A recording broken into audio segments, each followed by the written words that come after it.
Hello friend, मैं प्रियंका वापस आ गई हूँ मिस्ट्री ब्लूम से।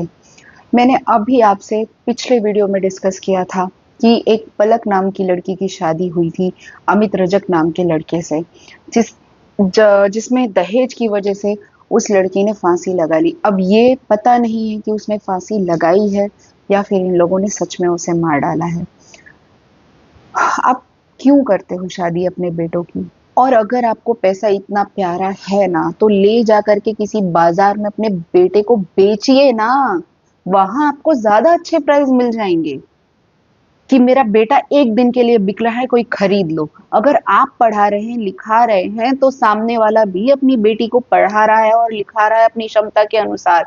आप होते कौन है मांगने वाले? और अगर भिखारी जैसा मांगना ही है, तो इससे अच्छा तो आप जाकर रोड पर भीख मांग लीजिए। क्योंकि कोई फायदा नहीं है आपका अच्छे परिवार से होकर के, आपके किसी बड़े परिवार से होकर के, चाहे मिडिल क्लास हो, चाहे लोअर फैमिली हो, चाहे एक रिच फैमिली हो। मांगना कोई नहीं भूलता। मांगना तो जैसे इन लोगों को विरासत में मिला है। अपनी शान समझते हैं लोग कि हाँ, हमारे यहाँ पर जब इतना दहेज आएगा, लोग देखेंगे तो अरे, उनके यहाँ तो इतना दहेज आया है।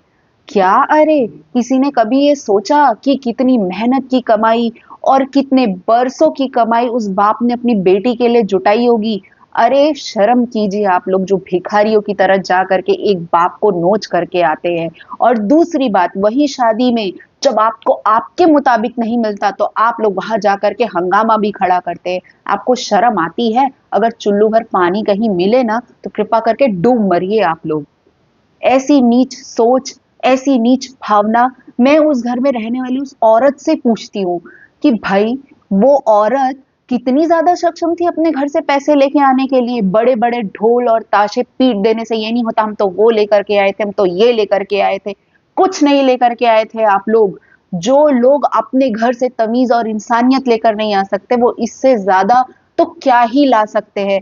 मेरे लिए वो इतने गरीब हैं कि वो अगर भीख मांगे ना, तो शायद चवन्नी से भी कम औकात उन लोगों की होगी। अगर अपने आप को तौलना है ना, अगर अपने आप को पैसा वाला बनाना है ना, तो अपनी इंसानियत और अपनी सोच से बनाइए। किसी की घर की बेटी की जिंदगी बर्बाद करके नहीं, उसे मौत के घाट उतार करके नहीं।